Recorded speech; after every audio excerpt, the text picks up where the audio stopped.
Jangan takut rakyat Minnesota yang hebat. Hari pembalasan dan penghinaan akan datang.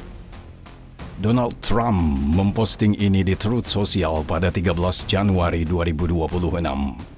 Beberapa hari kemudian, seorang agen patroli perbatasan bertopeng menembak dan membunuh Alex Pretty, seorang perawat ICU. Seminggu sebelumnya, Renee Nicole Good, seorang ibu berusia 37 tahun dengan 3 anak, tewas. Keduanya warga Amerika kulit putih. Keduanya tanpa pengadilan. Keduanya ditembak mati oleh agen federal di jalanan Minneapolis. Sebagai tanggapan, Gubernur Demokrat Tim Walz mengerahkan Garda Nasional untuk melindungi warga dari penegak hukum federal mereka sendiri. Trump pada gilirannya mengancam gubernur dengan menyebut ini sebagai pemberontakan dan memberlakukan undang-undang pemberontakan, sebuah undang-undang yang berasal dari tahun 1807. Meskipun ini terdengar seperti plot film, ini bukan fiksi. Inilah Amerika pada Januari 2026. Apa yang bermula sebagai pemenuhan janji kampanye untuk mengamankan perbatasan dengan cepat meningkat menjadi krisis domestik terbesar pada masa jabatan kedua presiden. Operasi penegakan hukum federal, deportasi massal, ratusan ribu penangkapan, dan kematian warga Amerika Serikat dalam konfrontasi dengan agen federal telah memicu konflik yang belum pernah terjadi sebelumnya antara cabang eksekutif, pengadilan, dan otoritas negara bagian. Amerika sedang berperang melawan dirinya sendiri, dan perang ini semakin brutal. Mungkinkah situasi ini meningkat hingga mencapai tingkat perang saudara?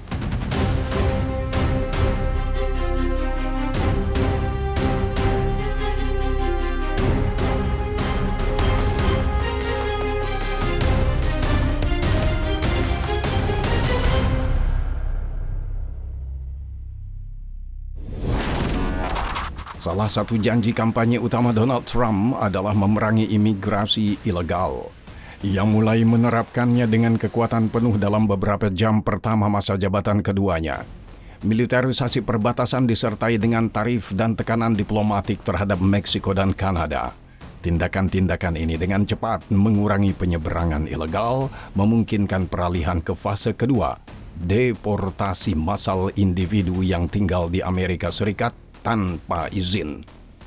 Pelaksanaan tugas ini menjadi tanggung jawab agen Immigration and Customs Enforcement (ICE) atau Imigrasi dan Penegakan Bea Cukai dan Department of Homeland Security (DHS) atau Departemen Keamanan Dalam Negeri, terutama patroli perbatasan. Sejak awal, para agen menggunakan prosedur administratif yang disederhanakan, melakukan penangkapan dan deportasi secara cepat, seringkali tanpa surat perintah atau putusan pengadilan. Fokus awalnya adalah pada individu dengan catatan kriminal, kelompok yang berulang kali disebut Trump dalam retorika imigrasinya. Geng imigran ilegal disalahkan atas meningkatnya angka kejahatan serius termasuk pembunuhan dan perdagangan narkoba. Kecepatan dan skala operasi federal menyebabkan penangkapan dan deportasi meningkat drastis. Hal ini memiliki efek samping yang diinginkan, mencegah orang menyeberang secara ilegal dan mendorong sekitar 2 juta imigran tanpa dokumen untuk meninggalkan negara itu secara sukarela karena takut ditangkap. Perlu dicatat, ICE adalah lembaga kecil, sekitar 10.000 personel yang ditugaskan dengan tujuan ambisius untuk mendeportasi 1 juta tahanan hanya dalam 1 tahun. Mereka akhirnya mendeportasi lebih dari 600.000 orang. Perkiraan berlebihan terhadap kapasitas administratif ini memiliki konsekuensi serius. Hingga Juni, 56% warga Amerika mendukung kebijakan federal. Kemudian keadaan mulai memburuk. Untuk memenuhi kuota deportasi, 12.000 agen baru dipekerjakan, peningkatan 120% dalam 1 tahun. Karena keterbatasan waktu, pelatihan mereka sangat minim dan penyaringan kandidat sangat dangkal. Di antara mereka yang dipekerjakan terdapat anggota milisi sayap kanan seperti Proud Boys. Selain itu, cakupan penangkapan meluas secara dramatis hingga mencakup imigran tanpa catatan kriminal. Penangkapan meningkat 2.500% dari tahun ke tahun. Orang-orang yang telah tinggal di negara itu selama beberapa dekade, pencari suaka, individu dalam pernikahan dengan status campuran, dan banyak lagi. Arahan yang melarang operasi di sekolah, rumah sakit, dan gedung pengadilan dicabut, dan agen semakin mengabaikan prosedur dan batasan hukum. Yang terpenting, karena tidak memiliki wewenang atas warga negara Amerika Serikat, mereka tidak dapat secara legal memeriksa identitas atau melakukan penangkapan, kecuali berdasarkan kecurigaan yang beralasan. Keadaan ini dikombinasikan dengan tekanan federal untuk mencapai target kuota, memicu situasi krisis pertama pada pertengahan tahun 2025. Perhatian media terfokus pada California yang cerah, di mana kerusuhan jalanan selama berminggu-minggu meletus. Ini adalah respons terhadap penggerebekan massal yang menangkap ratusan orang sekaligus. Kebrutalan dan kekacauan operasi ini meningkatkan ketegangan, bertabrakan dengan dinamika lokal, diaspora Latino yang besar, dan konflik dengan kepemimpinan Demokrat negara bagian. Operasi ICE yang efektif membutuhkan bantuan dari polisi atau lembaga lain yang memiliki wewenang atas warga negara Amerika Serikat. Kerjasama yang tidak selalu tersedia. Persepsi publik semakin memburuk karena agen ICE mengenakan masker, tidak menunjukkan identifikasi yang terlihat, dan mengendarai kendaraan tanpa tanda pengenal. Pelanggaran hukum meningkat. Masuk tanpa surat perintah ke tempat tinggal, penahanan warga negara atau pemegang kartu hijau yang tidak beralasan berdasarkan profil rasial. Ada kasus yang terdokumentasi tentang tahanan yang dipukuli dan ditahan selama berhari-hari, bahkan berminggu-minggu sebelum identitas mereka dikonfirmasi. Liputan media menyoroti nasib imigran lanjut usia yang dideportasi setelah 30 atau 40 tahun tinggal di negara itu dan anak-anak yang dipisahkan dari keluarga mereka. Kematian sporadis para tahanan di pusat penahanan akibat penyebab medis yang diperburuk oleh kurangnya perawatan semakin memperburuk keadaan.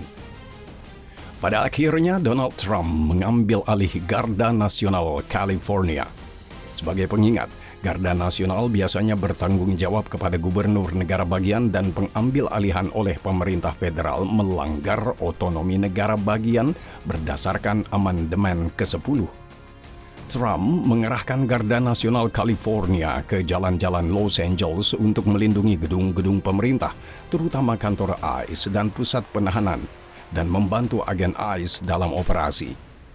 Lebih dari 4.000 pasukan Garda tiba, bergabung dengan 700 marinir. Keputusan ini dibuat meskipun ditentang oleh Gubernur Gavin Newsom dan melanggar hukum, khususnya Undang-Undang Posse Comitatus yang melarang penggunaan pasukan militer untuk menegakkan hukum sipil tanpa persetujuan Kongres. Pengadilan Federal mengonfirmasi penilaian ini pada bulan September dan Desember 2025. Meskipun demikian, kehadiran Garda Nasional meredam perilaku baik para pengunjuk rasa maupun agen ICE sendiri. Sebelum pengadilan dapat menantang tindakan ini, Trump menasionalisasi atau mengerahkan unit Garda Nasional ke kota-kota tambahan, termasuk Washington DC, di mana mereka ditugaskan untuk memulihkan ketertiban dengan membantu polisi setempat. Status unik Distrik Columbia memberi presiden keleluasaan dalam hal ini. Di Chicago, New Orleans, dan Portland, pengadilan memblokir pengaktifan Garda Nasional. Trump tidak menyembunyikan kemarahannya. Pada hari terakhir tahun itu, ia mengumumkan penarikan pasukan, tetapi memperingatkan bahwa jika kejahatan meningkat, tentara akan kembali dalam jumlah yang jauh lebih besar. Dalam narasinya, penggunaan pasukan militer yang tidak populer dan ilegal untuk membantu ICE dibingkai ulang sebagai hal yang diperlukan untuk memerangi kejahatan, kerusuhan, dan pemberontakan. Pergeseran ini dipicu oleh putusan pengadilan. Satu-satunya pengecualian untuk Posse Comitatus adalah Undang-Undang Pemberontakan tahun 1807 yang mengizinkan federalisasi Garda Nasional untuk menekan pemberontakan internal. Trump berulang kali mengancam para gubernur bahwa ia siap untuk menggunakannya jika mereka menentang penegakan hukum anti-imigrasi. Sejauh ini, ia belum menindaklanjutinya. Tidak mengherankan, mengerahkan militer akan sangat berisiko secara politik dan akan membutuhkan pembenaran yang kuat dari Gedung Putih. Untuk saat ini, Presiden telah memilih untuk mengintensifkan operasi oleh lembaga-lembaga di bawah DHS menggunakan demonstrasi kekuatan untuk mematahkan perlawanan negara bagian. Ia menyimpan intervensi militer sebagai cadangan untuk perlawanan terorganisir bahkan bersenjata terhadap ICE dan DHS yang akan memberinya pembenaran yang dibutuhkannya. Minneapolis, Minnesota dipilih sebagai lokasi demonstrasi penegakan hukum anti-imigrasi. Kota yang diperintah secara demokratis ini relatif kecil, hanya berpenduduk sekitar di atas 400.000 jiwa, tetapi ditetapkan sebagai kota suaka di mana data imigran tidak dibagikan kepada otoritas federal dan individu tanpa dokumen dapat mengakses layanan publik. Yang terpenting, gubernur negara bagian yang telah lama menjabat, Tim Walz, calon wakil presiden Kamala Harris dalam kampanye 2024, telah dituduh tidak kompeten dan mengabaikan laporan penggelapan dana publik besar-besaran. Tuduhan tersebut berpusat pada program sosial yang curang seperti skema nutrisi anak yang diduga menguras dana negara mulai dari ratusan juta hingga 9 miliar dolar. Pihak berwenang telah menangkap hampir 100 orang yang terlibat dalam jaringan penipuan tersebut. Sebagian besar dari mereka adalah warga Somalia. Wilayah metropolitan Minneapolis, Saint Paul adalah rumah bagi sekitar 100.000 penduduk Somalia. Secara teori, semuanya selaras sempurna. Gubernur yang korup, kota suaka, penipuan skala besar, migran yang terlibat. Ketika operasi Metro Source diluncurkan pada Desember 2025, Trump menyebut komunitas Somalia sebagai sampah yang perlu dibuang dari negara itu. Dia menyebut anggota Kongres Amerika keturunan Somalia yang kontroversial, Ilhan Omar, dan menghubungkan kebijakan Demokrat dengan kejahatan migran. Awalnya, beberapa ratus agen dikerahkan, melakukan puluhan penangkapan setiap hari, terutama menargetkan penjahat yang telah dihukum. Tetapi bertentangan dengan narasi resmi, imigran ilegal hanya mewakili sebagian kecil dari komunitas Somalia, hanya beberapa ratus orang. Mulai pertengahan Desember, agen ICE mulai beroperasi secara membabi buta, menangkap orang secara acak di jalanan dan persimpangan, memasuki rumah tanpa alasan.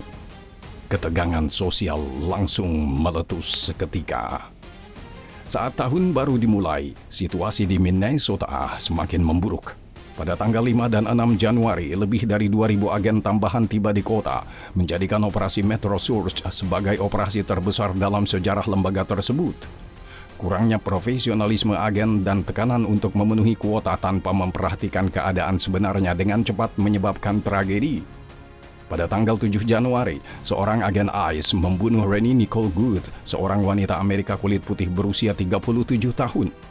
Meskipun cuaca sangat dingin, warga turun ke jalan memprotes kebrutalan penegak hukum dan pelanggaran hukum. Pejabat setempat menuntut ICE meninggalkan negara bagian. Wali kota Minneapolis, Jacob Frey, menggunakan bahasa yang sangat tidak pantas untuk tujuan tersebut dan warga meminta perlindungan kepada polisi. Tetapi polisi kalah jumlah. Hanya 600 petugas dibanding dengan beberapa ribu agen federal. Kekacauan meningkat. Trump meningkatkan 1.500 tentara dari Divisi Lintas Udara ke 101 di Alaska untuk bersiap dikerahkan ke kota tersebut. Pada 24 Januari, seorang warga negara Amerika Serikat kulit putih lainnya tewas. Korban, Alex Pretty, seorang perawat di rumah sakit setempat, ditembak mati oleh agen patroli perbatasan. Gubernur Tim Walz memerintahkan Garda Nasional untuk turun tangan, mengamankan gedung-gedung federal termasuk kantor ICE dan membantu kantor sheriff dan polisi dalam menjaga ketertiban umum. Secara implisit, ini juga berarti melindungi warga dari tindakan melanggar hukum oleh personel DHS. Untuk meredakan ketegangan, tentara membagikan minuman hangat dan donat kepada warga. Ini adalah langkah antisipasi yang cerdas terhadap kemungkinan federalisasi oleh Trump.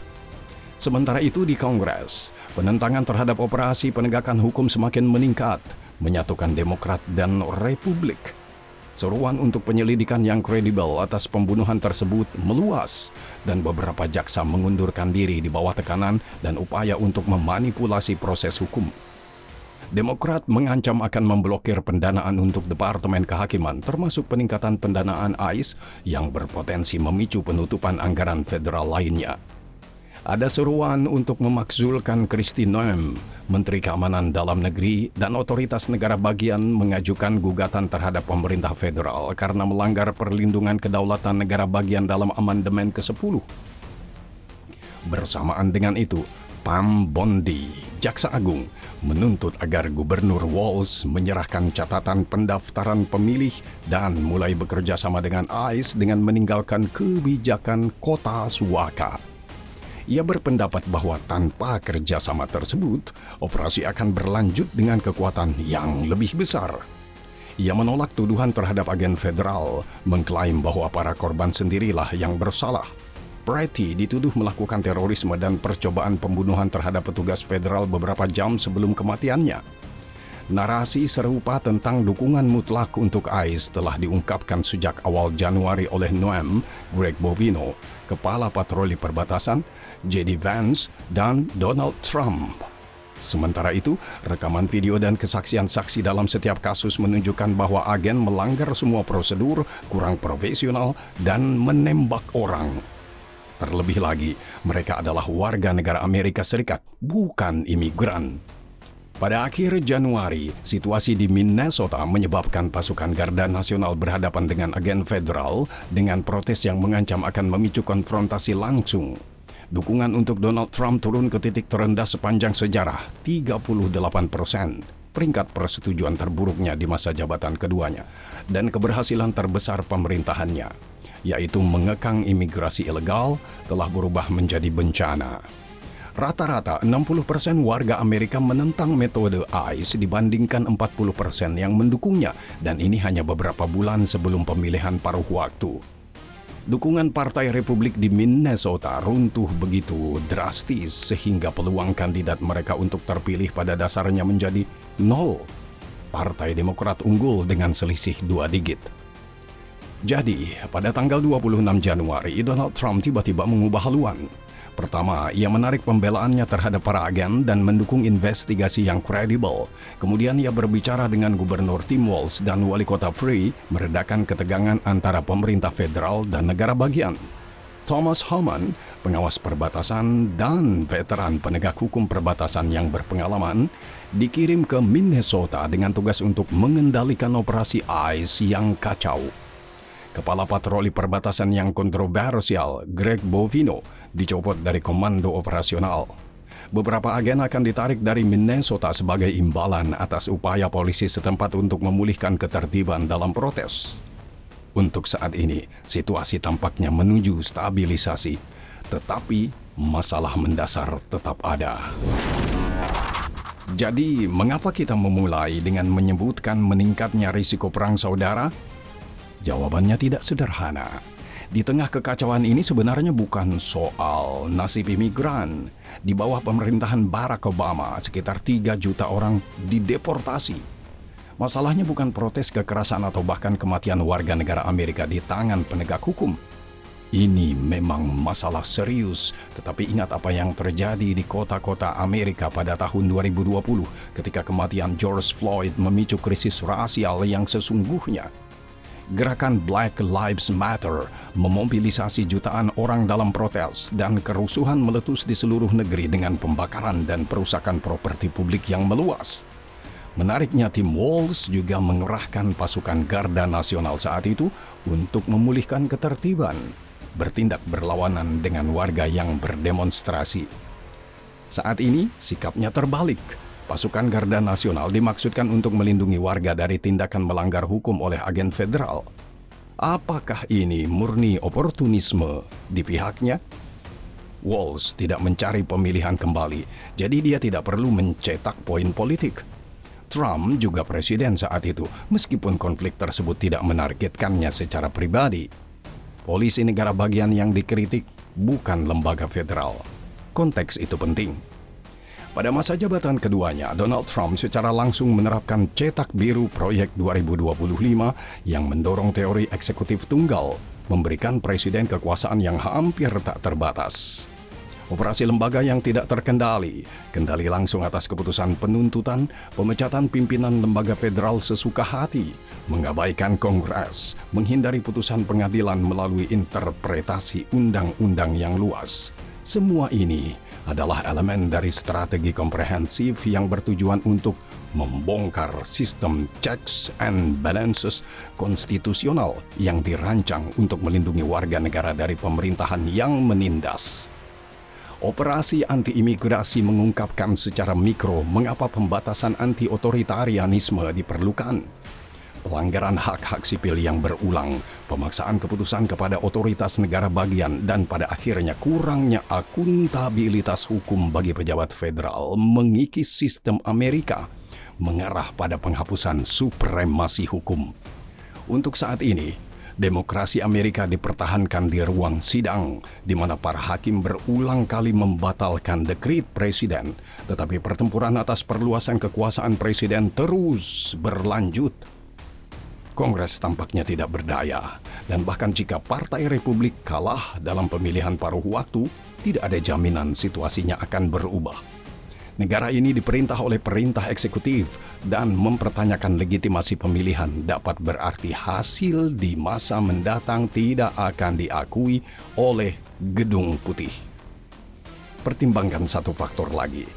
Kurangnya profesionalisme pemerintahan Washington yang memprioritaskan loyalitas kepada presiden daripada kompetensi menimbulkan kekacauan dan melemahkan lembaga-lembaga negara. Hal ini menyebabkan tragedi seperti yang disaksikan di Minnesota. Siklus ini berulang tanpa henti. Dalam politik internasional, kita telah mengamatinya selama negosiasi dengan Rusia dan baru-baru ini dalam perselisihan yang merusak mengenai Greenland. Ini tidak akan berubah karena gaya pemerintahan Donald Trump yang otoriter tidak memberi ruang untuk koreksi arah. Ketika hukum yang ada berhenti membatasi kekuasaan eksekutif, apakah akan melaksanakan perintah yang merupakan kejahatan menjadi sepenuhnya masalah hati nurani individu bagi siapapun yang harus melaksanakannya?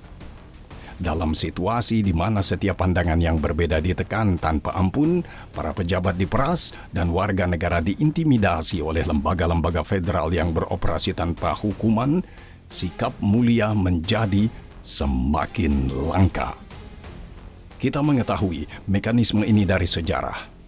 Suatu hari, cepat atau lambat, mungkin akan terjadi penindakan berdarah terhadap protes berdasarkan undang-undang pemberontakan, dan kemudian masyarakat yang menghargai amandemen kedua mungkin akan mengangkat senjata.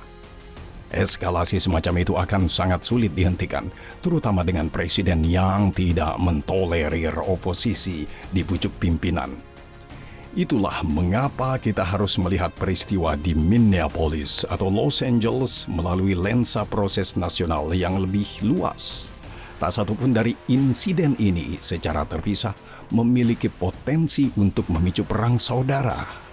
Tetapi seluruh siklus dikombinasikan dengan kurangnya profesionalisme, pemerintahan otoriter, dan konflik negara bagian federal yang semakin sengit memang memiliki potensi tersebut. Apa yang kita saksikan sekarang mungkin hanya deeskalasi sementara, tetapi konflik internal lebih lanjut dapat terulang dalam beberapa bulan mendatang. Mari kita amati dengan sangat cermat, terutama mengenai pembatasan hak-hak sipil, karena elemen itulah yang mungkin menjadi pemicu utama.